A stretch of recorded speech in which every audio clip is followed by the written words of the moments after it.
warahmatullahi wabarakatuh. Waalaikumsalam warahmatullahi wabarakatuh. Bismillah, alhamdulillah, wassalatu wassalamu ala rasulillah wa ala alihi wa sahbihi wa man tabi'ahu wa wala. La hawla la quwwata illa billah, amma ba'du. Qala ta'ala qad aflaha man tazakka wa dzakara isma rabbih fasalla. Shadaqallahul azim. Para Bapak Ibu pendengar Radio Madinah FM yang dimuliakan oleh Allah. Amin, amin, amin. Kita sejak minggu lalu mengkaji Syiiran Gus Dur, Ya. di mana Syiiran Gus Dur ini lebih banyak dan memang menekankan pada sisi tasawuf dari ajaran Islam. Kemarin kita sudah sampai pada bait yang ketiga. Pada bagian akhir disebutkan yen isih kotor ati akali. Ya. Manusia itu memiliki 3 potensi yang ada pada dirinya, yakni potensi berpikir, potensi berzikir, dan potensi bergerak. Potensi berpikir ada dalam akal mereka, potensi berzikir ada di hati mereka, dan potensi bergerak ada di emosi. Nah, 3 potensi itu hendaknya kita bisa menjadikannya bersih, jangan kotor, ya. Sebab di sini disebutkan yen isih kotor ati akale, yang sebelumnya disebutkan akeh kang apal Quran hadise seneng ngafirke marang liyane kafir dhewe ndak dikateke. Jadi orang yang menganggap bahwa orang lain itu kafir, nah itu kan dia lupa bahwa dirinya sendiri itu belum tentu tidak kafir. Kafir dalam hal ini bukan kafir yang selama ini disebutkan di dalam hadis itu, bahwa orang mengkafirkan orang lain itu tidak boleh. Ya, dia berarti kafir juga, begitu. Karena orang itu kalau sudah baca syahadat, dia itu Islam, tidak boleh kemudian dikafirkan.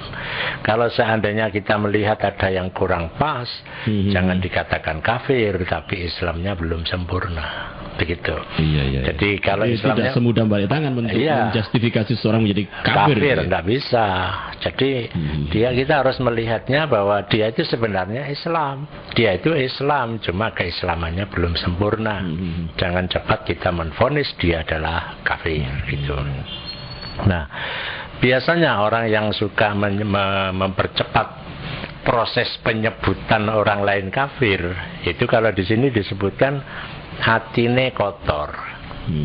Jadi ada dorongan-dorongan emosi, karena dia punya perangkat untuk memberikan penilaian yang terbatas.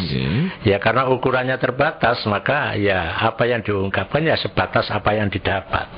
Padahal kalau kita ngaji itu tidak boleh sebagian-sebagian, harus kita mengkaji yang mendalam, gitu. Yang mendalam, sehingga kita ini bisa ngukur lebih dulu sebelum kita mengungkapkan. Nah, kalau orang itu hatinya kotor, ada bahayanya memang. Apa ukurannya? Gampang kebujuk nafsu angkara ing pepaese kebiari donya, iri lan meri sugih tangga, mula atine beteng lan nista. Jadi orang itu harus berusaha untuk membersihkan 3 potensi diri. Dengan apa membersihkannya? Kalau dalam kitab yang saya tulis, itu nanti ada bab yang ketiga tentang tazkiyah, proses membersihkan potensi diri. Jadi membersihkan pikiran dari hal-hal yang bisa mengganggu pikiran tidak jernih, membersihkan hati, dan juga membersihkan emosi.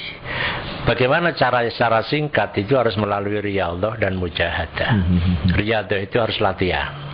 Dia harus latihan untuk mengekang dorongan nafsu dengan masuk ke zawiyah-zawiyah tarekah, atau dia meninggalkan kesibukan duniawi hanya untuk melatih supaya nafsunya itu bisa dikendalikan. Karena siapa yang bisa mengendalikan nafsu seseorang kalau bukan orang itu sendiri, bukan orang lain, gitu. Bukan orang lain, tapi dirinya sendiri. Maka membersihkannya harus melalui proses Rialto. Rialto itu orang Blitar bilang rialat, gitu. Ada menyebutkan suluk gitu. Tapi ada yang menyebutkan dengan mujahadah. Biasanya kalau ulama-ulama toriko tertentu itu mesti ada waktu tertentu untuk mengundang pengikut toriko itu diajak untuk suluk atau mujahadah. Umpamanya 3 hari, 7 hari, sampai yang terakhir itu 40 hari. Jadi ada tahapan-tahapan mulai dari 3 hari, yang terakhir itu 40 hari. Untuk apa ya? Itu tadi Rialto. Melatih diri. Ya, kalau ada riadoh jasmaniyah itu kan latihan fisik. Ini latihannya riadoh ruhaniyah itu. Jadi yang biasa pikirannya nang dindi itu coba ditekan. Ya apa caranya dia bisa menguasai diri. Nah, pada saat itu pula dia harus mujahadah. Mujahadah itu memaksa diri harus berjalan pada rel. Jadi kalau nafsu ini mau menilai orang kafir, jangan, tidak boleh menyebut orang lain kafir itu. Itu namanya mujahadah. Walladzina jahadu fina lanahdiyannahum subulana. Itu. Para pendengar yang saya hormati, nah bahayanya orang yang hatinya kotor, dan disebutkan ulang oleh Gus Dur mulo hatine peteng lan nista, itu kebujuk nafsu angkara. Jadi nafsu angkara, nafsu itu pada dasarnya ada 2 macam. Satu ketika Rasulullah itu ditanya tentang apa perkara yang paling banyak wahai Rasulullah yang bisa menyebabkan manusia masuk neraka. Su'ila Rasulullah sallallahu alaihi wasallam an aktsari ma yudkhilun nasa an-nar. Qala al-ajwafani. Jawab Nabi, al-ajwafani 2 lubang.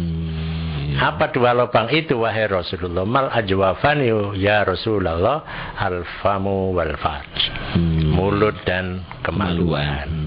Jadi mulut itu disebut sebagai nafsu pokok untuk mempertahankan diri. Nah, kemaluan itu nafsu pokok untuk mempertahankan jenis. Ya, mempertahankan diri itu kan dengan mulut. Kalau orang itu diserang, dia berusaha untuk mempertahankan diri dengan mulutnya. Ya, mencoba untuk membela diri dengan mulutnya.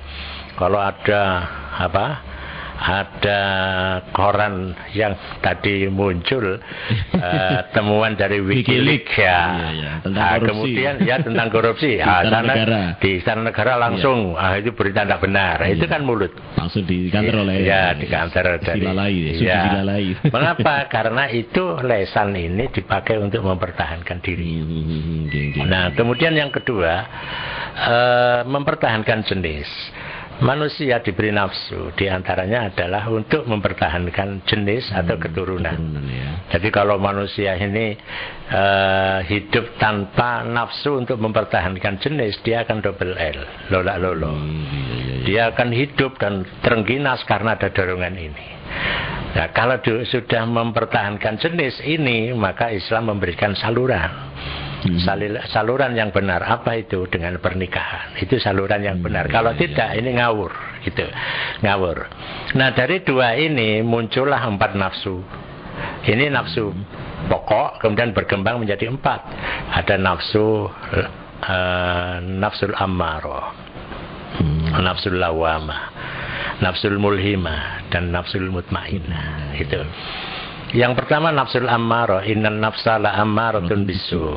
Di sini yang dimaksud nafsu angkara murka itu nafsu amarah yang dibarengi dengan alawama, orang Jawa bilang aluwama. Kemudian nafsu mulhimah. Jadi nafsul amarah itu innan nafsa la ammaratun bisu. Kemudian nafsu mulhimah fa'alhamaha fujuraha wa taqwaha. Kemudian nafsul lawamah wan nafsil lawamah. Nafsil lawamah itu nafsu yang angkara murka, ingin apa? Dia dapat satu. Ya, ini menguasai. Ingin menguasai semua. Itu. Dan itu manusia. dan manusiawi. Cuma Islam memperbolehkan orang itu menguasai semua asalkan benar. Gitu. Tidak boleh menguasai sampai punya prinsip, terpengaruh dengan prinsip. Banyak orang filsafatnya itu tekku, tekmu yo, tekku. Nah, itu adiguno. Itu berbahaya. Itulah nafsu angkara murka. Murka itu ya keinginannya lek iso dikuasai dhewe kabeh teluk nang awake. Gitu. Jadi tidak ada kemudian satu pikiran bahwa ada orang yang dia punya kemampuan yang sama dan bahkan lebih dibandingkan dengan dirinya. Nah, kemudian nafsul mutmainnah ini yang biasanya orang mengapa kok dia taat beribadah, karena nafsul mutmainnahnya ini sangat kuat. Ya ayat Tuhan nafsul mutmainnah irji'i ila rabbiki radiyatan mardiyah. Para pendengar yang dimuliakan oleh Allah, dari 4 itu muncullah berkembang dalam kehidupannya. Ada nafsu syaitonia, ada nafsu sabuiyah, ada nafsu bahimiyah, ada nafsu rububiyah atau nafsu uluhiyah. Yang mutmainnah menjadi nafsu uluhiyah atau rububiyah. Dia punya kecenderungan untuk selalu dekat kepada Allah. Kalau amarah itu nafsu syaitonia. Jadi kalau satu ketika Syekh Abdul Qadir Al-Jilani, karena dia kalau siang puasa, kalau malam itu ahli ibadah, tidak pernah tidur, datanglah orang yang pakaian serba putih, kemudian mengatakan bahwa Anda sudah dijamin masuk surga, berhentilah beribadah. Kata Syekh Abdul Qadir, Anda ini setan, langsung ditampar. Jadi setiap orang yang menghendaki kepada kita untuk berhenti melakukan kebaikan atau mendorong untuk melakukan kemaksiatan, itu setan. Nah, gitu, itu setan. Nah, kemudian dari nafsul lawamah itu menjadi nafsu sabuiyah. Sabuiyah itu binatang buas, ya binatang buas. Jadi binatang buas itu ya kalau kita lihat bagaimana binatang buas di hutan, gitu ya. Dia ini kan ingin menguasai, ingin menguasai segala-galanya, termasuk ya harimau, serigala dan lain sebagainya. Nah, nafsul mulhimah itu seperti nafsul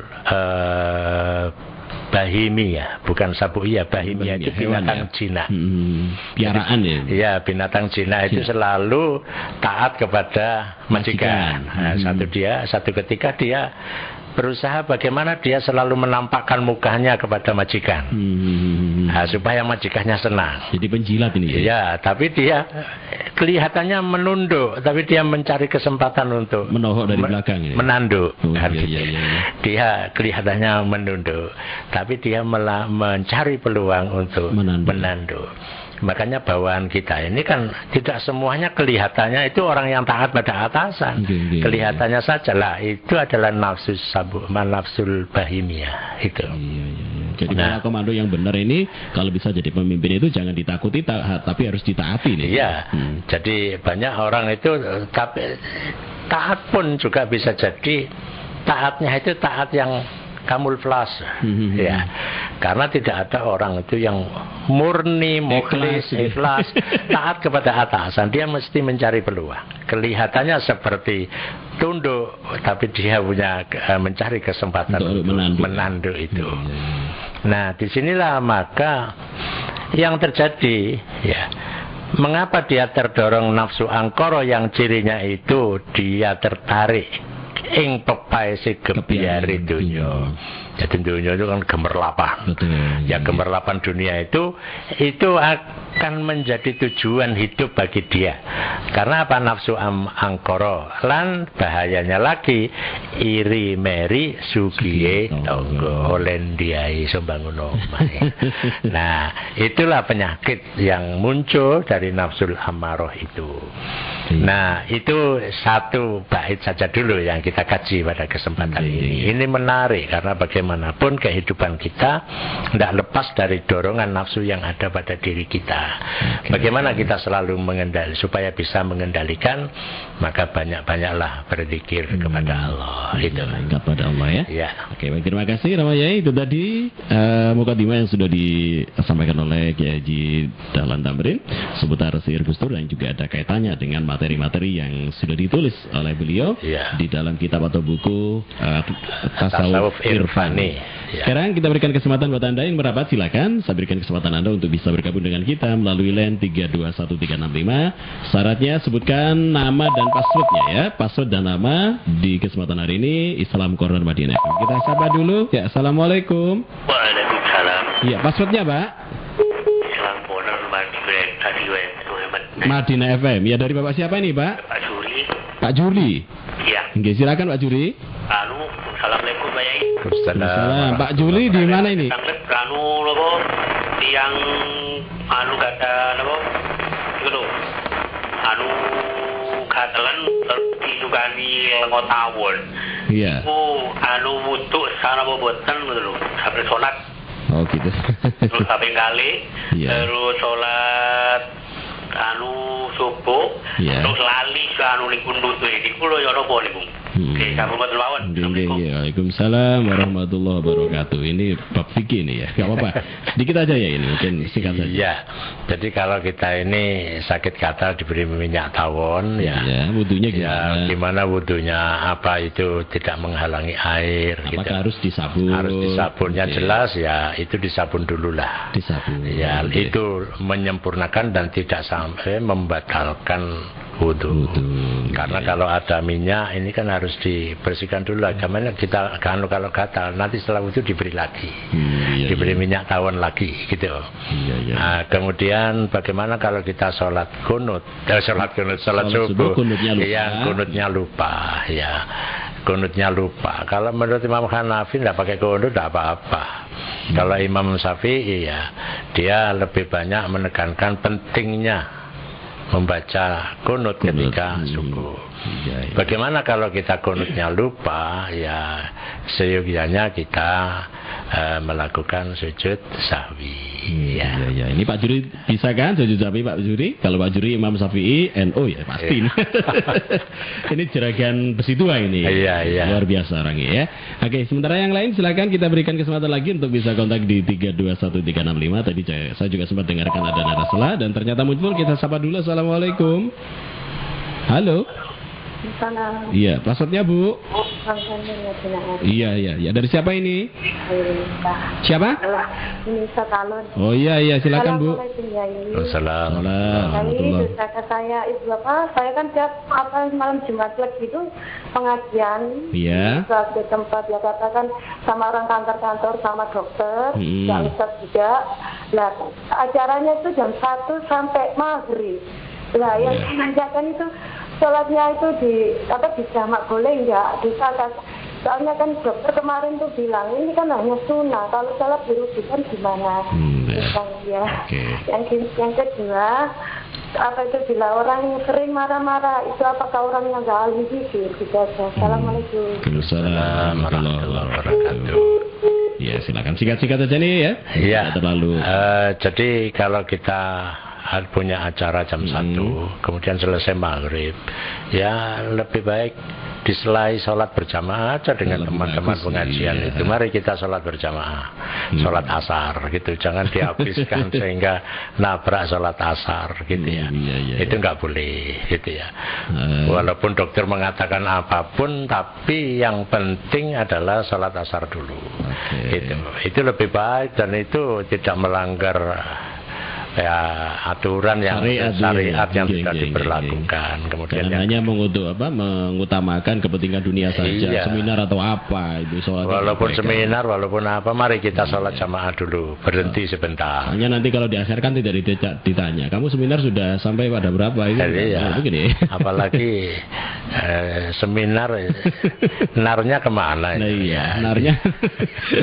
Oke, silakan ya yang kedua. Yang kedua tentang orang yang suka marah. Ya, itu tadi apa maksudnya? Apakah dia bukan ahli fikir gitu ya? Orang suka marah itu biasanya itu nalarnya pendek.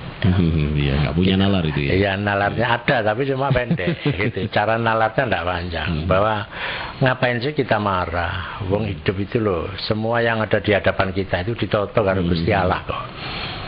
Tapi kan pemicu marah itu kan ada ya. Banyak. Regetno itu ya. Iya. Ya siapa kuat kalau gitu. Nah, jadi kalau orang itu bicara tentang marah itu kan karena dia tahu di depannya tidak cocok dengan hatinya.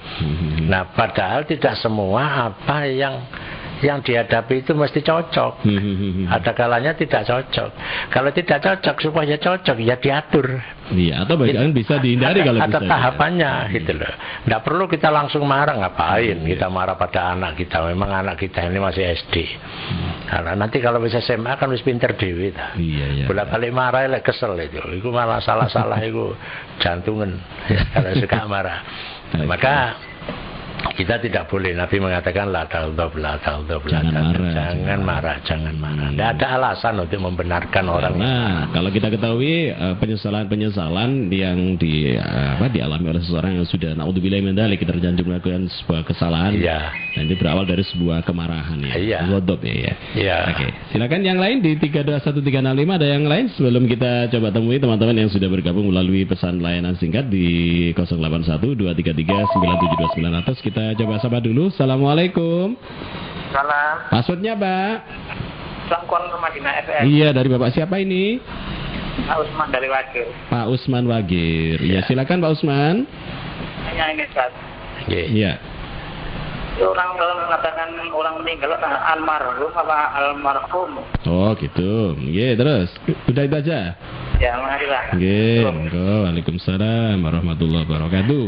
Langsung aja ya. Pertanyaan yang bagus sekali. Iya. Ya. Almarhum. Ya. Almarhum itu karena sudah bahasa Indonesia. Iya, sudah di Indonesia. Asalnya kan bahasa Arab. Almarhum. Ha bil ha. Jadi kalau biasanya sekarang agak ada perubahan Allahu yarham gitu. Jadi almarhum gitu. Cuma orang Indonesia kan ya angel. Almarhum. Kalau sudah bahasa Indonesia itu ya almarhum. Tapi gitu. Kalau kita bacakan arwah-arwah ketika ada Khatmil Quran binador atau tahlil akbar itu ya. Kalau kita bilang almarhum itu jadi kayaknya nggak enak gitu ya. Orang di sekeliling kita tolak. Ya, Waduh, ngiki kemarap gitu. Makanya kalau kita ini membaca seperti sebuah perguruan tinggi, namanya Maulana Malik Ibrahim. Kita baca Maulana Malik Ibrahim gitu ya. Jadi ya sudah itu bahasa Arab. Cuma ini sudah ngajar di mana? Di Universitas Islam Negeri Maulana Malik Ibrahim. Maulana Malik Ibrahim itu Malang. Nah, itu kalau sudah menjadi bahasa Indonesia ya nggak apa-apa, itu dimaklumi gitu. Tapi kalau bahasa Arab jangan almarhum, nanti lain pengertiannya jadi lain gitu ya. Itu sudah menjadi bahasa Indonesia. Dan Allah pun juga tahu kan maksud tujuan kita ya kan. Seperti suluk itu artinya kan bilkaf, tapi orang Jawa bilang suluk. Suluk ya suluk itu kan salakan ya. Iya, man salakat torikon ilal ilmi sahalallahu torikon ilal jannah itu. Jadi salaka, tapi orang bilang bukan suluk. Bilkaf tapi suluk. Itu sudah biasa itu. Ya, kalau orang Jawa Tengah lagi lebih ekstrim lagi. Suluk. Ya, suluku batok ini. Suluku batok wong Jawa sing Jawa nemen itu. Padahal maksudnya kan suluk kan gitu. Iya, usluk kabarnak ini aslinya. Oke, cukup ya. Jadi terus kemudian sebelum kita coba ada yang berapa lagi? Silakan. Satu lagi sebelum kita temui teman-teman yang sudah bergabung. Satu karena ya langsung dari sini ya irwannya. Ya, assalamualaikum. Waalaikumsalam. Passwordnya Pak? Islam Corner Madinah FM. Dari Bapak siapa ini? Pak Andre. Pak Andre di mana Pak? Di Mejen Sungkono Boring. Di Mejen Sungkono Boring. Oke, silakan Pak Andre. Monggo. Mau tanya Pak Ustaz. Iya. Masalah seperti bakar kemenyan. Itu biasanya ada ritual gitu. Terus alasan mereka katanya pengharum ruangan, itu hukumnya gimana Ustaz? Itu aja. Ya. Iya, makasih. Assalamualaikum. Waalaikumsalam warahmatullahi wabarakatuh. Ini pertanyaan yang bagus. Iya, ini kemenyan ini bohur atau yang mana ini ya? Ya, sebenarnya kalau menyan itu ya asalnya itu kan untuk penyegar ruangan. Iya, Gitu. kalau sekarang sudah ada merek-merek yang sudah sintetis kimia itu ya. Iya. Sekarang kan tidak lagi pakai itu. Kalau di Arab itu ya namanya penyegar ruangan ya ada buhur itu ya. Iya, itu menyan Arab itu orang bilang begitu. Iki menyan Jawa, menyan Arab oleh, menyan Jawa gak oleh. Padahal ya podo-podo gitu. Iya. Ya kalau kuburan diberi kembang gak oleh. Soalnya nampaknya di Arab gak ada kembang. Gitu ya. Ini kalau kita pakai itu yang model baru pakai semprot ya, sama wangi. Iya, sebab kalau kita ini berada dalam satu ruangan yang wangi, rasanya hidup itu lo enak. Betul. Rasanya hidup itu enak. Nah, kecuali apapun, walaupun itu semprotan, walaupun itu menyan, kalau dipakai untuk sesuatu yang negatif ya dilarang dalam agama. Kalau untuk berbau mistik gitu ya. Iya. Jadi berbau-bau mistik, kemudian nekano setan, nekano hopo kan gitu ya. Ya kita tidak perlu repot-repot nekano setan, nekano dulur aja kayak wangi lah ya wis enak. Ditumis siji-siji karena sudah beres itu. Iya. Ya, jadi prinsipnya dalam Islam itu menggunakan apa saja asal untuk tujuan yang baik, maka jadilah itu hukumnya baik. Ya boleh gitu. Kalau untuk sesuatu yang jelek, apalagi sampai berkaitan dengan akidah, ya ini bisa menjadi syirik, bisa lagi hurufat dan lain sebagainya. Gitu. Saya kira itu aja. Ya. Oke, baik. Sebelum nanti kita coba temui lagi teman-teman yang sudah bergabung melalui 321365. Kita coba ketemu dulu Yai dengan yang sudah memanfaatkan layanan pesan singkat. Ada 0341637733 sekian. Gimana Yai? Kok sekarang ini banyak aliran yang menamakan Islam, tapi kok dalamnya itu macam-macam. Ada yang mengaku nabi, ada yang anti sahabat. Jadi bingung nih. Dari Pak Usman ini. Iya, bagus sekali. Ini ada pertanyaan. Memang zaman sekarang ini kan zaman informasi yang langsung dicerna oleh masyarakat. Sehingga apapun pikiran masyarakat itu ya bisa macam-macam yang muncul. Maka bagaimana kita ini harus ngaji dalam rangka menfilteri semua yang ada. Banyak yang mengaku jadi malaikat. Malaikat kok wedok. Lah iya, ngaku jadi malaikat, ngaku jadi nabi dan lain sebagainya. Nah, ini kan karena masyarakat ini kan dihadapkan dengan persoalan-persoalan yang tidak kunjung selesai. Sehingga mereka berusaha untuk mencari jalan-jalan pintas gitu. Jalan pintas. Itu tidak berbeda dengan anak muda yang pakai sabu-sabu, itu kan jalan pintas itu. Untuk mencari kebahagiaan, mencari jalan pintas gitu. Nah, kalau begitu gimana? Saya itu kok tertarik dengan ungkapan orang Madura itu. Orang Madura kalau ditanya, ya agamamu apa? NU. Ya. Loh kok NU? Iya lah NU mesti Islam, lah Islam durung mesti NU kan gitu. Ini ungkapan orang-orang Madura itu. Ya, itu artinya apa? Sama juga ditanya rukun Islam ada berapa? Katanya ada 6 ya. Yang ke-6 apa? Tahlil katanya. Nah ini guyon nih. Nah iya, itu guyonan gitu. Jadi gini loh, kebanyakan masyarakat kita ini kan saat sekarang ini kan dihadapkan dengan persoalan yang tidak kunjung selesai. Terutama ada cita-cita yang melihat kebiare dunia kata Gus Dur yang seperti itu kan orang yang tidak ikut dapat gebiar ini kan dia bingung ya apa aku supaya iso melok oleh gebiar kan gitu, oleh bagian gebiar, sehingga kalau dia tidak kuat imannya dapat SMS, bapak dapat hadiah satu mobil. Akhirnya dipandu, akhirnya malah gak oleh mobil, kehilangan duit. Ini kan akibat itu. Nah, Islam juga begitu. Ada orang yang menawarkan macam-macam. Jadi kalau kita tidak hati-hati, kita harus punya guru kok dalam kaitannya dengan keislaman kita ini. Jadi bukan kemudian kita ini langsung menerima apa yang ada. Kita harus punya guru. Silakan kita pilih guru kita yang kita yakini dia Islamnya benar, kita ikuti. Gitu. Kalau kita orang NU ya guru-gurunya kita cari orang NU. Gitu. Supaya kita ini tidak keliru, karena banyak orang ini maca tulisan tok bingung. Enggak gurune iso memberi bimbingan. Oh, begini loh maksudnya. Gitu. Jadi tidak serta-merta langsung ditelan, jangan, karena sekarang ini abad informasi buka internet, luar biasa, luar biasa. Padahal ada kalanya di dalamnya itu isinya isi yang tidak serius. Nah, kita sudah terlanjur menerima gitu. Kalau kita tidak pinter-pinter mencerna, itu bisa jadi kita bingung. Belajar tasawuf pun juga begitu. Kalau kita tidak pintar-pintar mencerna, itu bisa jadi bingung. Maka perlu ada seorang mursyid, seorang guru yang membimbing keislaman kita. Disinilah dipentingkan. Jadi kalau saya melihat bahwa mursyid itu diperlukan. Nah, kalau kemarin ada pertanyaan, apa perlu seorang itu bertarekat tapi tanpa mursyid?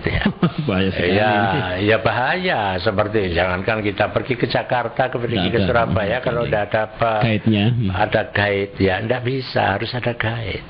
Makanya ini masyarakat saya anjurkan supaya mereka itu memilihlah siapa guru saya, gitu. Guru saya bisa ini, kalau dalam fikih masalah ini, kalau dalam tauhid masalah gurunya ini, kalau dalam tasawuf gurunya ini, dipilih gitu. Kalau tidak nanti jadi bingung. Apalagi masyarakat kita sudah seperti ini kalau dulu kan tidak cepat sumramba, karena teknologinya rendah. Sekarang ini karena teknologi sudah begitu tinggi, maka jadilah apapun masuk di pikiran kita. Sekarang saja saya duduk di sini di hadapan komputer ini, begitu pencet langsung buka Google, sudah melalang buana sudah. Sudah kemana-mana. Dunia. Subhanallah. Ini kalau disalahgunakan ya luar biasa. Karena di dalamnya ada pesan bagus, ada pesan tidak bagus. Kalau tadi ada pesan Jepang ini dicubit oleh Allah dengan cubitan cinta. Sebab cubitan itu ada dua macam, ada cubitan benci dan cubitan cinta. Mudah-mudahan yang cinta ini. Karena penduduk Indonesia ada di sana ada sekitar 31.000 ini. Tidak sedikit ya. Mudah-mudahan juga selamat semua. Baik, terima kasih. Pertanyaan yang cukup bagus dari Pak Usman. Sementara ada 0878597641 sekian. Assalamualaikum Yai. Assalamualaikum. Dari Vika di Tanjung, Bapak Kiai Haji Dahlan Tamrin dan Mas Fakir yang dirahmati Allah, amin. Pak Yai, apakah doa anak angkat atau anak tiri itu bisa sampai kepada orang tua angkat atau orang tua tiri kita ini, Yai? Iya. Doa itu dari siapa saja itu bisa sampai. Bisa sampai. Kalau dulu Pak Yasin ketika ngaji di alun-alun ini, saya masih kecil itu saya ingat sampai sekarang. Pak Yasin, dia cerita, Pak Yasin napa wong donga niku saged dugi dateng sing dudungaken. Pak Yasin jawab, apa ya dibalekno ta? Jadi nggih mboten ya berarti diterima gitu. Jadi karena tidak dikembalikan berarti diterima gitu. Kalau kita mencari dalil kekiran perkara dalil.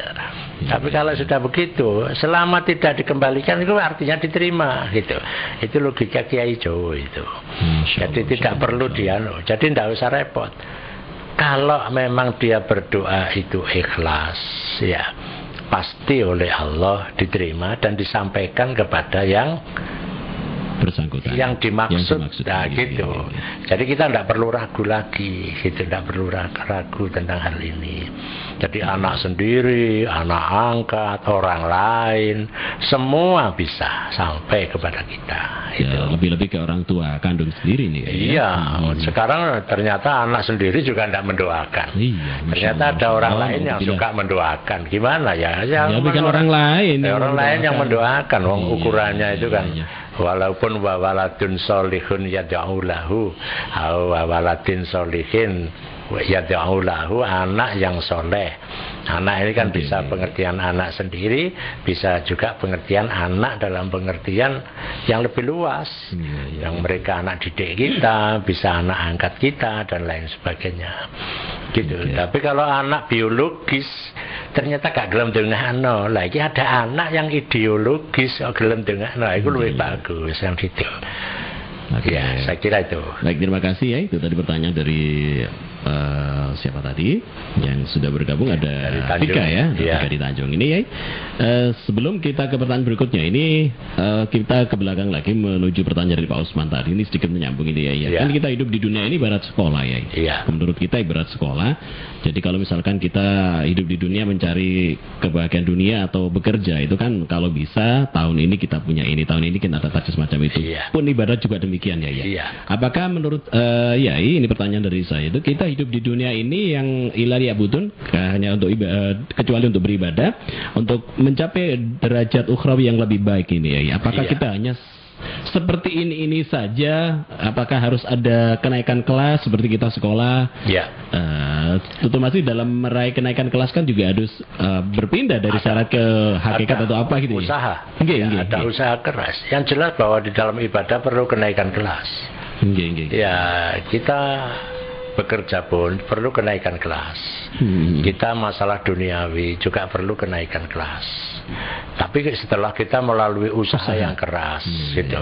Adapun usaha keras tapi tidak naik kelas, itu persoalan lain, gitu.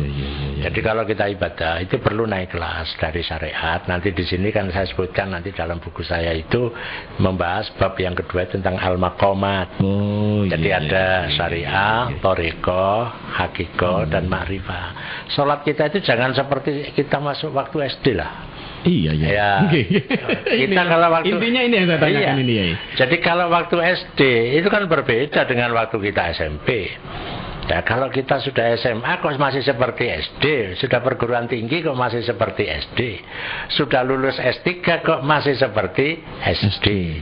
Nggak bisa, berarti kita nggak sukses. Gitu. Kita harus tambah tua, itu tambah sukses. Gitu. Seandainya tidak sukses, nah katakan sholat itu tidak bisa khusyuk. Ini loh pertanyaan yang mengepalak diri saya sendiri. Khusyuk itu kan susah. Khusyuk itu paling susah. Allahu Akbar bisa khusyuk. Tapi setelah itu apapun masuk. Padahal Allahu Akbar itu kan bukan takbiratul ihram saja. Hakikatnya itu kita mengingatkan diri kita bahwa yang di depan kita itu Allah yang Maha Agung. Itu hakikatnya begitu. Sampai berkali-kali disebutkan Allahu Akbar. Itu diri kita mengingatkan diri kita bahwa yang di hadapan kita ini Allah yang Maha Agung, bukan yang lain. Tapi kenyataannya di tengah-tengah itu yang kita ingat ada yang kecil-kecil itu. Nah, berarti yang kecil ini yang diingat, berarti ini yang Maha Agung, Allahnya tidak Maha Agung. Nah, kalau kita melihat dari sisi itu, lah kalau sudah tua tidak boleh begitu. Ya, dia harus tidak lagi sholat sebagaimana anak SD. Kita harus terus meningkat. Bisa khusyuk. Tapi yang perlu diluruskan oleh ini kecenderungan seperti yang saya tanya-tanyakan kepada mereka saya tanya loh, apa buku gak melok rekod? Waduh mas, gak wani sih enom loh. Ini gimana nih? Sebenarnya kurang pas. Kita mulai muda perlu ikut thariqah. Thariqah apa saja, terutama yang mu'tabaroh. Bukan hanya sekedar thariqah, tapi thariqah yang mu'tabaroh. Thariqah yang mu'tabaroh itu ada silsilah sampai kepada Nabi Muhammad, gitu. Nah, di dalam Nahdlatul Ulama itu ada disebutkan di sana beberapa thariqah yang mu'tabaroh itu. Ya, di antaranya thariqah Qadiriyah, thariqah Naqsabandiyah, kemudian ada thariqah Qadiriyah Naqsabandiyah. Itu temuan ulama thariqah Indonesia yang mempertemukan thariqah Qadiriyah Naqsabandiyah, itu Syekh Sambas di Kalimantan Barat. Ya, kemudian ada thariqah Kholwatiyah, ada thariqah Syadziliyah, thariqah Kholwatiyah. Kalau di Malang ini ada thariqah yaitu tadi Qadiriyah Naqsabandiyah, kemudian Kholwatiyah yang di Kepanjen, kemudian ada Syadziliyah, ini di Malang tidak ada.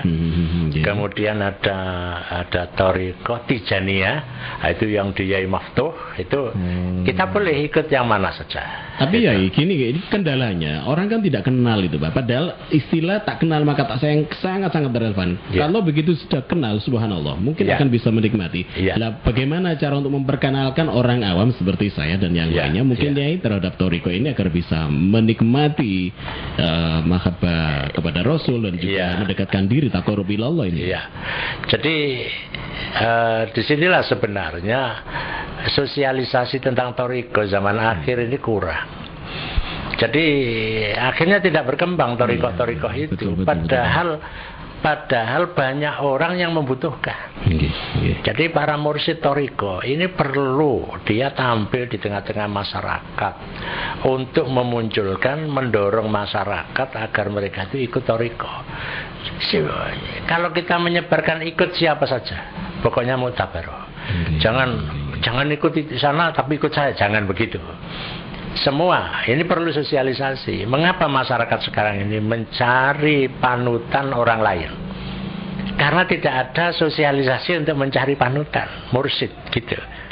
Kalau di Iran setiap orang mesti punya guru. Apakah di Indonesia tabu ya kalau mencari pengaruh semacam itu ya? Saya kira tidak. Karena belum ada yang berani untuk memulainya. Saya kira tidak ya? Perlu begitu. Kalau di saya mungkin perlu mensosialisasikan. Kalau Thariqah Qadiriyah Naqsabandiyah di Gading. Kemudian kalau Thariqah Kholwatiyah Ketapang. Panjen. Ya, kalau Thariqah Tijaniyah di Munawariyah. Kalau kemarin itu ada Thariqah Kholwatiyah, Thariqah Naqsabandiyah Haqqaniyah yang pusatnya di Siprus ya. Itu kalau di sini mursyidnya ada di Jombang. Biasanya juga keliling kita ke sini. Tapi di Malang ini sudah ada jamaah Thariqah Naqsabandiyah Haqqaniyah, itu topiannya hitam, diberi serban putih, ininya lincip ini. Ya, kemudian yang mutabaroh ini ya. Ya. Kemudian ada yang di Ciliwung, itu Thariqah Naqsabandiyah Al-Uluwiyah An-Nahdiyah, yang disahkan oleh Habib yang ketua Thariqah Mutabaroh itu. Nah, itu boleh siapa saja kita ikuti gitu. Nah, dengan begitu kita ini akan ada bimbingan ketika berjalan menuju rohani. Perjalanan rohani kita ini akan selamat gitu. Nah, di sana nanti kita akan baiat gitu. Ya ini yang saya tanyakan ini. Ketakutan orang di baiat untuk melaksanakan dzikir. Kalau misalkan di Qadiriyah kan 165 kali itu sebentar, tidak ada 2 menit ya. Ya, 165 kali itu ada kaifiyah nanti. Iya. Jadi 165 kali seandainya kita sibuk, kita nanti malam bisa. Betul. Gitu. Bisa dijamak. Bisa dijamak, tidak terlalu sulit gitu. Dan membaca itu pun nanti kalau kita sudah masuk kajian tentang Thariqah, itu berbagai versi. Tapi prinsipnya itu mereka semua mengajak membaca kalimat thayyibah la ilaha illallah alal aqal 165 kali. 1 itu ihsan, 6 itu rukun iman, 5 itu rukun Islam. Jadi 165 kok ihsan dulu. 1 tadi apa ya? 1 ihsan, 6 itu iman, 5 itu rukun Islam. Kok tidak 651 ya, atau 561 nanti dulu. Yang rendah ini dilakukan dulu. Nanti toh akhirnya bisa 651 kalau sudah bisa merasakan nikmatnya gitu.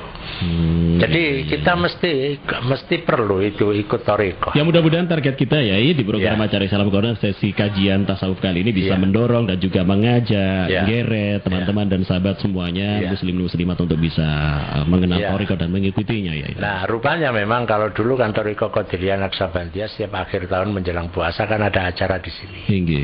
Tapi rupanya masyarakat kurang antusias. Karena apa? Mereka tidak pernah mendapatkan penjelasan itu. Apa itu Thariqah? Iya, apa itu Thariqah itu. Nanti saya akan menjelaskan itu. Jadi apakah kita perlu di dalam perjalanan rohani kita itu ikut Thariqah dalam pengertian jam'iyah Thariqah. Sebab Thariqah bisa pengertian Thariqah sebagai metode, tapi bisa pengertian Thariqah dalam sebuah jam'iyah. Jam'iyah yang membimbing kepada Allah di dalam bimbingan seorang mursyid gitu. Nah, itu namanya Thariqah dalam pengertian sekarang gitu. Nah, dari Thariqah itu ada kekuatan ikatan antara robito, antara mursyid dengan murid gitu. Supaya tidak terjadi sekarang ini kan orang lari dengan pikirannya sendiri-sendiri karena tidak ada pemimpin. Nah, gitu. Umat Islam sekarang ini kan kesulitan mencari pemimpin. Figur pemimpin yang dianut. Gitu. Nah, makanya sekarang saya nanti juga arahnya nanti ke sana. Kajian kita bagaimana pentingnya seorang itu punya pemimpin. Kalau informasi teman-teman yang di Iran, orang Syiah saja, itu dia punya guru. Gurunya yaitu kalau saya bayar zakat ya kepada dia. gitu. Sebegitu militannya. Iya, jadi ada di atas kemudian sampai begini di masyarakat. Jadi begitu. Jadi ada kekuatan rohani yang membimbing masalah keagamaan. Makanya kemarin tuh masalah agama jangan disebutkan nanti kalau direvisi. Agama tidak ada masalah, keagamaan yang ada masalah. Jadi masalah keagamaan kita ini loh, yang dihadapkan dengan tantangan yang bermacam-macam. Makanya untuk sementara kepada para umat Islam pendengar di wilayah Malang Raya, rujukan Anda setiap saat kembalilah ke Masjid Agung Jamek Radio FM ini, Radio Madinah FM ini. Amin. Ya, gitu. Jadi ini untuk menyatukan kembali, membangun sebuah kekuatan dalam beragama, gitu. Maka tidak tercerai-berai ini. Iya, gitu. Oke, baik, terima kasih. Subhanallah, mudah-mudahan juga diijabai oleh Allah. Amin. Amin. 0896807215 sekian. Assalamualaikum Yai. Assalamualaikum warahmatullahi wabarakatuh. Jadi bagaimana caranya menjaga supaya hati tetap bersih dari penyakit? Adakah cara atau amalan yang bisa dilakukan ini? Mohon penjelasannya dari Bu Ati di Purwantoro Blimbing. Iya, jadi menjaga hati supaya stabil. Ya, hati itu kan sebenarnya pada dasarnya hati kita itu bersih. Cuma ada nafsu ini loh, yang selalu mengganggu hati kita. Jadi selalu berperang ini antara hati dengan nafsu. Makanya nanti orang itu kalau sudah berpikir mengucapkan, ada ucapan itu yang dari hati, ada ucapan yang dari nafsu. Seorang yang marifat itu tahu ini kalimat yang muncul dari hati, ini kalimat yang muncul dari nafsu, dari emosi. Itu sudah bisa dibaca. Nah, ini orang-orang yang marifat gitu. Nah, bagaimana kita selalu menjaga hati?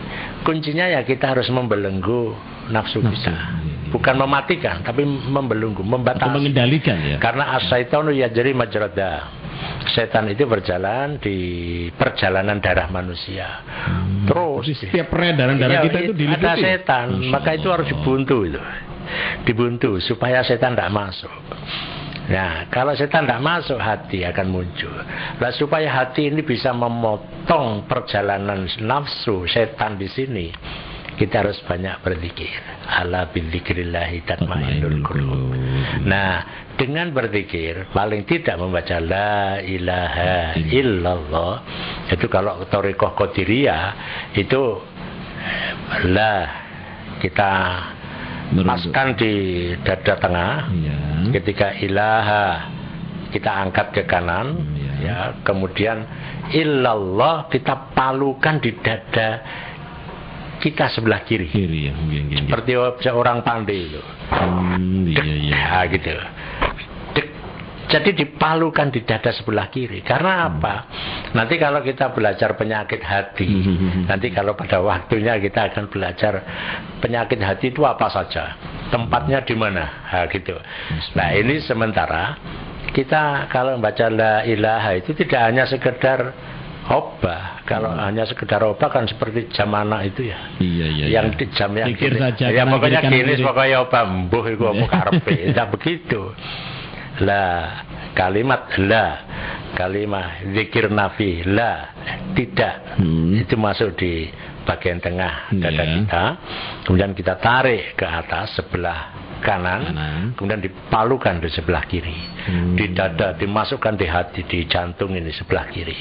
Jadi la ilaha illallah, la ilaha illallah, terus begitu. Kita palu dada kita. Karena apa? Dengan menggunakan kalimah Allah itu mengeluarkan semua penyakit yang ada di dada kita. Nah, kalau Qadiriyah begitu. Kalau Naqsabandiyah beda. Di sana ada zikir nafi dan isbat. Nafi itu tidak, isbat itu ya. La ilaha itu zikir nafi, isbat itu zikir iya, gitu. La ilaha tidak. Illallah iya, itu. Ada yang membacanya begini, la ilaha ke kiri, illallah ke kanan. Tapi ketika la ilaha, itu disorong, dilebokno di dada sebelah kiri. Illallahu, hu-nya dimasukkan di dada sebelah kanan. Jadi disuruh la ilaha illallahu, la ilaha illallah, gitu terus. Nanti kalau dari jauh, kalau sudah cepat itu suara itu hanya ha hu gitu, saking cepatnya itu. Itu apa? Kalau kita coba la ilaha ha, itu kita dorongkan ke dalam, seperti apa yang ada di dalamnya itu keluar semua penyakit itu. Kalau hu itu keluar semua yang ada di sebelah kanan, karena ini sumber semua penyakit. Kerusakan di masyarakat terlalu orang bolehlah menikmati dunia, tapi kalau dia sampai terperosok pada gemerlapan dunia sampai melakukan sesuatu, itu ya berbahaya kan. Nah, untuk bisa mencegah itu ya kalimah zikir la ilaha illallah itu dibaca minimal 165 kali. La ilaha illallah, la ilaha illallah, la ilaha illallah gitu. Itu udah lama ya itu ya? Udah lama itu, cuma wong kok suwe men iki. Ya karena belum tahu nikmatnya itu. Betul. Kalau sudah nikmat itu persoalannya bisa jadi lain itu. Dia tidak cukup 165 bahkan sampai 1000 kali. Iya. Terus ini pertanyaan terakhir ya, masalah istiqomah baca zikir itu apabila kita sudah debat. Apabila menyalahi dan mengkhianati baiat itu sendiri, efeknya gimana ya terhadap diri kita? Iya. Yang ditakutkan kan ini ya orang. Sebenarnya begini. Jadi orang itu kalau sudah kuat la ilaha illallahnya, dia tidak akan berani melakukan maksiat. Itu persoalannya di situ. Jadi bukan persoalan efek, tapi kalau orang itu sudah membaca la ilaha illallah, dia akan menjadi kuat imannya, godaan apapun tidak akan mempan. Gitu. Nah, supaya bisa kuat, itu harus dihunjamkan betul kalimat la ilaha illallah. Di samping dipahami apa maksud la ilaha illallah, tapi juga dirasakan. Karena beragama itu tidak cukup dipikir, tapi juga dirasakan, dihayati, gitu. Nah, kalau orang itu sudah menghayati itu, lambat laun dia akan mengatakan, dunia ini tidak ada apa-apanya di samping kekuasaan Allah. Kecil di hadapan Allah. Dia hanya ingin apa yang dicari, bukan dunia yang gembiar begini ini, tapi dia hanya ingin bertemu dengan Allah. Itu kalau sudah tahapannya sudah sampai ke sana, itu luar biasa. Nah, kalau itu ada efek, ya berarti karena kita ini sudah tidak siap menguatkan akidah kita. Ya umpamanya mau melakukan sesuatu yang jelek, dia tidak berani, gitu. Mengapa? Karena ada kalimah la ilaha illallah. Saya ini orang Islam, saya ini selalu mengucapkan la ilaha illallah. Masa saya pantas melakukan hal ini? Jangankan hal yang haram, yang tidak pantas pun saya tidak akan lakukan itu. Masya Allah. Gitu. Karena apa? Di sini persoalannya. Makanya walaupun dia baca la ilaha illallah, perlu keilmuan. Ya perlu ilmu, gitu. Nah, karena kalau hanya la ilaha illallah tanpa ilmu ya akhirnya kan tingkat tauhid kita itu sangat amat rendah sekali, gitu. Ya. Oke, baik, cukup ya. Luar biasa, subhanallah. Ini jadi semakin menambah semangat kita untuk senantiasa mendekatkan diri pada Allah dengan jalan thariqah ini. Ya, usia tidak menjadi masalah ini. Tidak menjadi hambatan.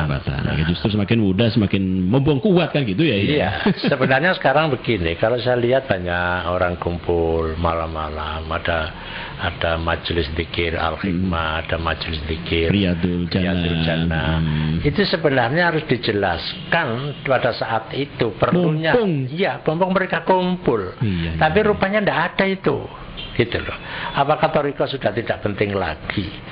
Padahal orang itu kalau sudah thariqah itu dari sisi sosiologis, dari sisi apa saja itu pengaruhnya kuat sekali. Ya mudah-mudahan ini didengarkan oleh para pemimpin-pemimpin yang pemimpin ini jamaah ini Hikmah dan yang lain. Itu mungkin perlu itu dijelaskan di sana.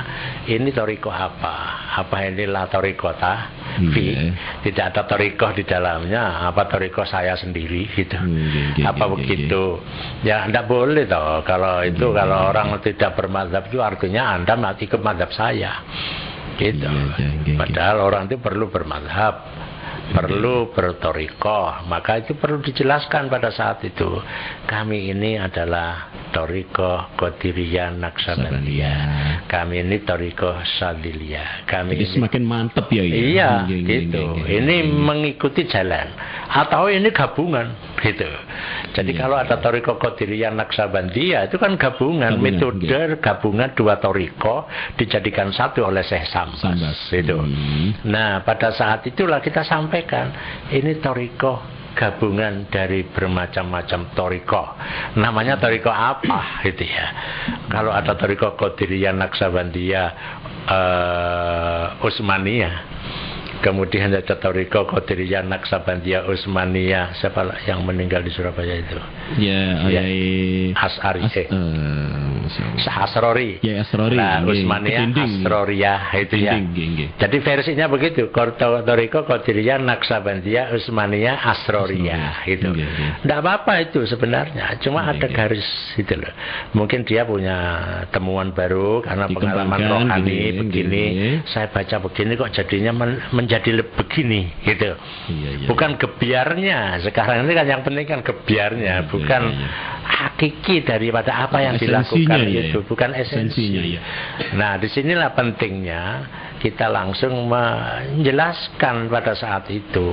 Ini adalah torikoh. Kalau Al-Hikmah itu jelas torikoh Qadiriyah Naqsabandiyah Utsmaniyah Asroriyah. Jadilah walaupun mursyidnya meninggal mereka tetap kumpul gitu. Nah, sebenarnya kalau kita bicara torikoh di Indonesia nanti ada ini yang dikumpul pecah jadi begini gitu. Ya, mudah-mudahan juga nanti semakin namanya juga semakin seru saja nih perbincangan kita nih. Karena ini perjalanan jauh ini Mas ya. Masih jauh sekali. Dan ini istilahnya warming up atau pemanasan ini untuk kita menuju ke arah yang lebih bagus nanti lagi. Saya akan nulis buku tasawuf dan torikoh. Amin. Kalau ini baru tasawuf irfani, nanti tasawuf akhlaki, nanti tasawuf falsafi, tasawuf dan torikoh gitu. Tasawuf dan politik kayak gitu. Baik, berikutnya ada 085637828 sekian. Assalamualaikum Pak Yai. Waalaikumsalam warahmatullahi wabarakatuh. Ini yang ditanyakan cuma sederhana nih. Arti dari tanpa waton punya Gus Dur ini saya juga kurang tahu. Tanpa waton nih, sihir tanpa waton ini. Karena saya orang Jawa ndak ngerti bahasa Jawa, nyuruhnya dari Haji Anis Sodikin di Mergosono ini ya. Pak Haji Anis ya, yang saya kenal baik itu. Bait keberapa ini? Judul ini ya, sihir tanpa waton ini. Tanpa waton. Iya.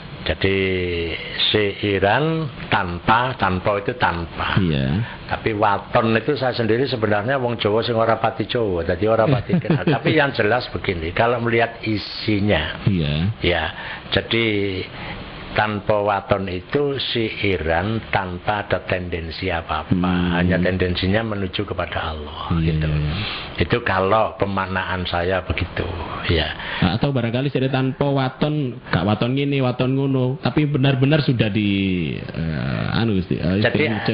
dipikirkan ini ya. Jadi kalau saya itu memahaminya begitu. Ini gak waton ngomong, gak waton. Ya, jadi sihir tanpa sihiran tanpa tendensi. Jadi ini sihir dalam rangka mendorong masyarakat ini kalau membaca, memahami itu dalam rangka ini digariskan dengan garis tasawuf gitu. Jadi begitu. Baik, terima kasih. Ya. Berikutnya ada 085-755-7963 sekian. Assalamualaikum. Salam Korban FM. Roma Yai, apakah orang awam seperti saya ini bisa dapat karomah ini? Karena sesuatu amalan kecil tapi istiqomah. Bagus pertanyaan dari Bu Yuli yang ada di kawasan Dieng sana. Iya. Jadi karomah itu diberikan pada siapa saja. Siapa yang istiqomah dia akan karomah. Kuncinya adalah istiqomah. Kalau dia istiqomah kerja, dia akan dapat karomah dengan pekerjaannya itu. Jadi kerja apa saja, pokoknya kerjanya bagus akan membawa dia menjadi mulyo gitu. Nah, kalau kita wiridan, ya akan mulyo gitu. Makanya banyak wiridan-wiridan tertentu nanti akan bisa menjadikan kita menjadi pada satu kondisi tertentu yang mulia. Kalau dalam kitab Nasoihul Ibad itu ada riwayat, ada seorang ulama, dua orang ulama Satunya itu dia bermimpi bahwa temannya itu keningnya dicium oleh Rasulullah. Masya Allah. Begitu dia bangun, dia berusaha mencari teman ini. Begitu ketemu langsung keningnya dicium. Nah, kemudian dia bertanya yang dicium dulu, ngapain kamu kok mencium kening saya? Gitu. Jawabnya, saya tadi malam bermimpi bahwa kening Anda dicium oleh Rasulullah. Mumpung belum dicium oleh orang lain, saya ingin mencium lebih dulu. Subhanallah. Gitu. Loh, terus ditanyakan, amalan apa sampai kok bisa saya impikan seperti itu? Oh iya, saya ini setiap setelah sholat itu tidak lupa membaca, ya laqad ja'akum rasulun min anfusikum azizun 'alaihi ma anittum harisun 'alaikum bil mu'minina raufur rahim. Fa inna wallahi. Tidak, itu hanya itu nanti tambahannya kalau wiridan. Padahal kita di Masjid Agung Jami tidak pernah wiridan itu dibaca. Makanya kalau perlu itu badal isya wiridannya agak sempurna sedikit, karena tidak ada ngaji kan. Badal zuhur, badal asar, gitu. Jadi kalau subuh sama maghrib ada ngaji kan, itu aja dibaca. Saya menyusun buku wiridan lengkap gitu.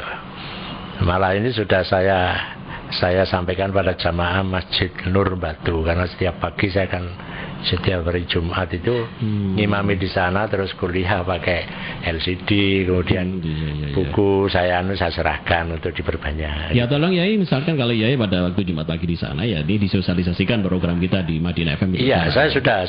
Jadi kalau bisa dikasih pertanyaan ini jawabannya ada di Madinah FM, dengarkan begitu lebih bagus ini. Ya, ini sudah. Saya kemana-mana saya selalu. Alhamdulillah. Ya, jadi secara tidak langsung saya pengajian di mana saja. Tapi sebelum saya menyampaikan itu Badalan, saya sering mendengarkan Badalan. Amin. Baik yang jam 1 hari Sabtu, bahkan saya rekam juga gitu. Kemudian yang malam Senin itu juga saya rekam. Oh ya, alhamdulillah, tolong teman-temannya diajak juga begitu gitu. Iya. Ya ini saya juga program sosialisasi Masjid Agung Jami kan. Iya. Gitu. Oke. Pertanyaan terakhir ya, tidak terasa sudah 1 jam lebih nih kita berbincang di hari ini. Pertanyaan cukup bagus sekali ini. Ada 031 86 84 66 sekian. Assalamualaikum Yai. Assalamualaikum. Dari Mas Ahmad yang dari Batu Yai, apa bedanya sukma, nyawa, dan ruh? Terus yang merasakan nikmat atau adab itu apa nih Yai? Apakah ruh kita, sukma kita, atau nyawa kita yang merasakan adab dan nikmat ini? Bagus pertanyaan ini. Wah, ini pertanyaan yang bagus. Perlu rincian yang panjang. Sukma, nyawa, dan roh. Itu sebenarnya persoalan bahasa saja. Jadi roh, yas'alunaka anir roh. Orang Indonesia bilang, ya yas'alunaka anir roh, qulir ruhu min amri rabbi wa ma utitu minal ilmi illa qalilan. Begitu. Jadi roh itu di bahasa Indonesia kan menjadi nyawa. Terus ada dalam bahasa Sanskerta sukma. Gitu. Jadi itu persoalan-persoalan bahasa. Rasanya kalau orang kita nggak mengerti itu kan susah, itu sama. Gitu. Iya. Itu. Sebentar saya tadi baca. Iya ya, apa ya bedanya ya? Begitu ya bilang seperti itu, walah. Ini persoalan bahasa gitu ya. Cuma kalau itu kan sudah alih bahasa. Kalau kita ada yang ahli bahasa kesulitan, akhirnya bacanya juga tetap cuma rada gak bener gitu. Apa itu ya? Almarhum menjadi almarhum gitu ya. Itu kan alih bahasa. Tapi mencari bahasa yang lain itu tidak ada. Tidak ada gitu. Kita ini kan sering, mengapa di Malaysia itu banyak menggunakan bahasa Inggris, mengapa menggunakan bahasa Arab? Itu karena tidak ada bahasa. Dia mengambil aslinya. Jadi khawason itu kawasan ya, menjadi kawasan gitu. Khotul istiwa jadi katulistiwa. Itu kan karena mencari padanan yang persis itu. Untuk orang Indonesia tidak ada ya, wis diwaca katulistiwa gitu. Padahal itu aslinya khotul istiwa, garis ya, garis sama. Jadi itu persoalan bahasa ya. Jadi biasanya kita bahasa itu dari bahasa Arab, bahasa Inggris. Kita mencari padanan bahasa Indonesia, bahasa Jawa kangelan. Ada bahasa Jawa padanannya dengan bahasa Indonesia nggak ada, akhirnya bahasa Jawa digawe. Itulah memperkaya bahasa Indonesia. Apalagi orang Jawa ini, iya. Luar biasa. Oh itu, nah disinilah. Nah persoalan nanti siksa, apakah itu yang siksa itu fisik kasarnya atau roh atau sukmanya itu.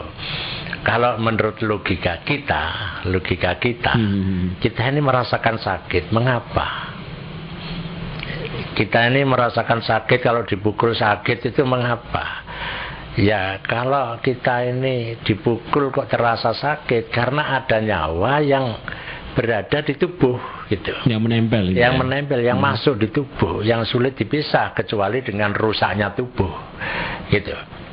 Ya kalau tubuh rusak, nyawa pergi. Kalau ada siksa, nah sekarang pertanyaannya, siksa di mana? Apa dikubur? Apa siksa nanti di akhirat, di neraka, kan gitu. Ya kalau kita siksa di akhirat, kan manusia itu akan dibangkitkan kembali, yaumul ba'tsi. Nah, yaumul qiyamah. Pada saat itu maka roh kan kembali pada jasad yang dibangunkan oleh Allah. Nah, persoalannya sekarang biasanya pertanyaan kubur. Apakah pertanyaan di siksa kubur itu juga ada siksa fisiknya atau rohnya saja. Gitu. Makanya sering itu ditanyakan, sama dengan begini.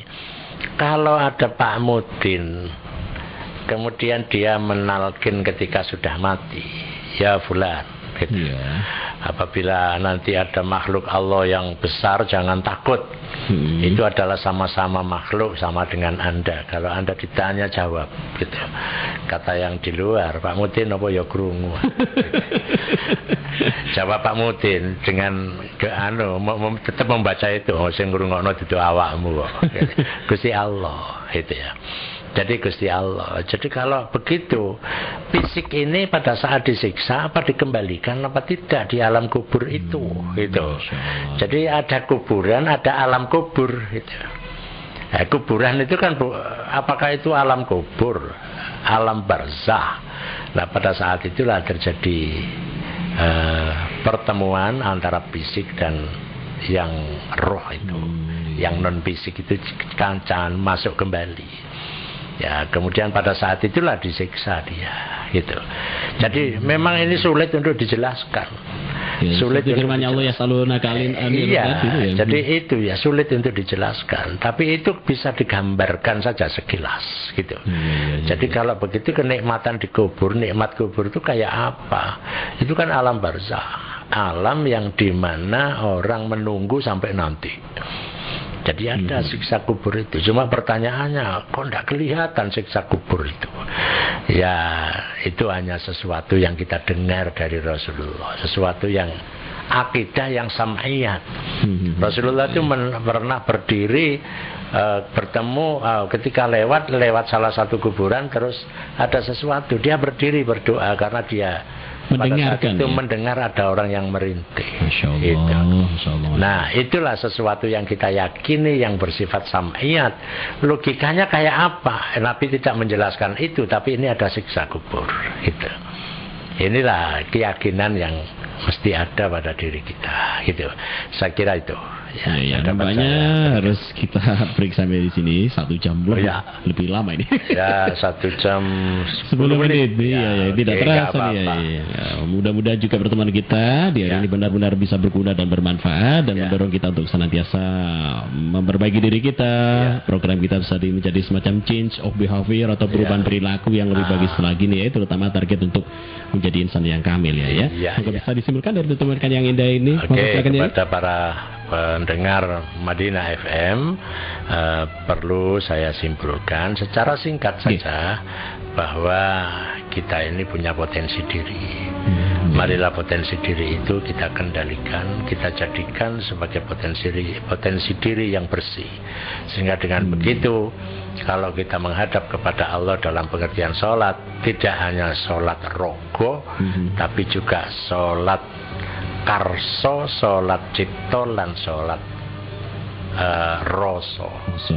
Cipta pikiran, rasa hati, karso itu kehendak, emosi. Dengan begitu totallah ibadah kita.